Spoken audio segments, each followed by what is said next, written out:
اعوذ باللہ من الشیطان الرجیم بسم اللہ الرحمن الرحیم۔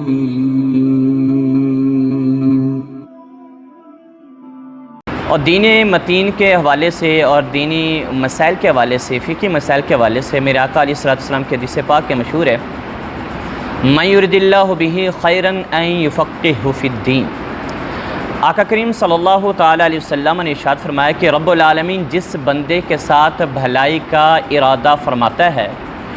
تو رب العالمین اس بندے کو دین کی سمجھ عطا فرماتا ہے،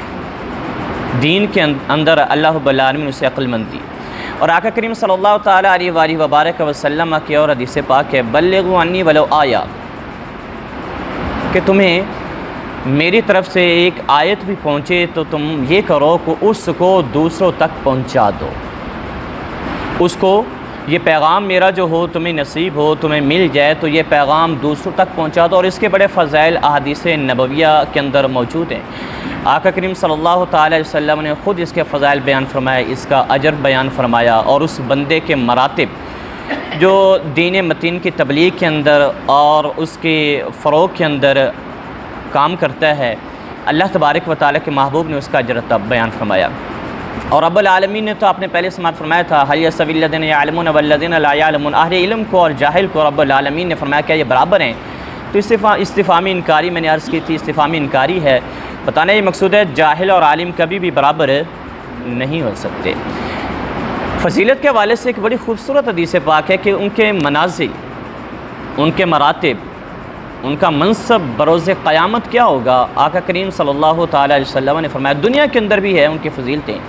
شعب الایمان کے اندر حدیث پاک ہے، حضرت انس اس کی راوی ہیں، فرماتے ہیں انس عن رسول اللہ صلی اللہ تعالیٰ علیہ وسلم الا اخبرکم عن اقوام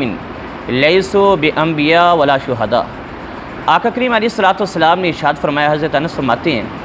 کہ کیا میں تمہیں ایک ایسی قوم کے بارے میں نہ بتلا دوں لیسوا بانبیاء ولا شہداء، نہ تو وہ انبیاء ہوں گے نہ شہداء ہوں گے، شعب الایمان کے اندر ہے، لیکن فرمایا یغبطہم یوم القیامہ الانبیاء والشہداء، قیامت کے دن ان کے مراتب اور ان کے منازل کو دیکھ کر انبیاء علیہم السلام اور شہداء رشک فرمائیں گے، ان کے مراتب کو دیکھ کر۔ من اللہ علی منابر من نور یکونون علیہا، وہ اللہ رب العالمین کی طرف سے وہ جو لوگ ہوں گے جن پر انبیاء علیہم السلام شہداء رشک فرمائیں گے، وہ رب العالمین کی طرف سے نور کے ممبروں پر تشریف فرما ہوں گے، نور کے ممبروں پر۔ اور آگے فرمایا قال الذین یحبون عباد اللہ الی اللہ ویحبون اللہ الی عبادہ، وہ بندے کیسے ہوں گے کہ وہ بندوں کو اللہ کا محبوب بنائیں گے اور اللہ کو بندوں کا محبوب بنائیں گے، یعنی وہ ایسے ہوں گے کہ اللہ تبارک و تعالیٰ کا بندوں کو محبوب بنا دیں گے، رب کو بندوں کا محبوب بنا دیں گے۔ قلنا، صحابہ کہتے ہیں ہم نے عرض کی یحبون اللہ الی عباد اللہ، یا رسول اللہ یہ بات تو سمجھ آتی ہے کہ بندوں، اللہ تبارک و تعالیٰ کو بندوں کا محبوب بنانا، پھر رب محبوب بندوں پر بن جائے، یہ تو بات سمجھ آتی ہے۔ فَكَيْفَ يُحِبُّونَ عِبَادَ اللَّهِ لِلَّهِ، لیکن بندوں کو اللہ کا محبوب کیسے بنا سکتے ہیں؟ بندوں کو اللہ کا محبوب بنا دیا، یعنی رب ان بندوں سے محبت کرے، رب ان بندوں سے پیار کرے، اور بڑی حیرانگی والی بات تھی، تعجب والی بات تھی۔ تو صحابہ نے عرض کی قلنا یا رسول اللہ صلی اللہ علیہ وسلم، ہم نے عرض کی اے اللہ کے محبوب تو بندوں کو اللہ کا محبوب کیسے بنائیں گے؟ آقا نے فرمایا قال یأمرون یحب اللہ، یأمرون بحب اللہ وینہون عما کرہ اللہ۔ آقا علیہ السلام نے فرمایا کہ بندوں کو اللہ کا محبوب اس طریقے سے بنائیں گے کہ رب جن چیزوں سے محبت کرتا ہوگا نا، وہ بندے جو اللہ تبارک و تعالیٰ کی طرف سے نور کے ممبروں پر ہوں گے، ان بندوں کو اللہ تبارک و تعالیٰ کی محبوب چیز کے کرنے کا حکم دیں گے، جو رب کو پسند ہوگا ان کاموں کے کرنے کا حکم دیں گے۔ اور فرمایا وَيَنْهَوْنَ یعنی اما کرہ اللہ، اور ان کاموں سے منع کریں گے جن کو اللہ ناپسند فرماتا ہوگا۔ فرمایا کہ وہ اس پر عمل کر لیں گے فَإِذَا أَطَاعُوهُمْ أَحَبَّهُمُ اللَّهُ، جب وہ یہ کام کریں گے اللہ ان سے محبت کرے گا، اللہ ان سے پیار کرے گا۔ یعنی اللہ تبارک و تعالیٰ کے احکامات پر جب بندہ چلتا ہے، رب العالمین کی حلال کردہ چیزوں کو اپناتا ہے، حرام کو چھوڑتا ہے، منہیات سے بعد آتا ہے، اور جو بندوں کو حکم دیا گیا ہے ان کاموں کو کرتی ہیں، تو بندہ پھر رب العالمین کی محبوبیت کے منازل کو طے کرتا ہے۔ اور جو بندوں کے ان کام پر لگاتے ہیں، یعنی بندوں کو احکامات سکھاتے ہیں، اللہ تبارک و تعالیٰ کی محبوب چیزوں کا بناتے ہیں،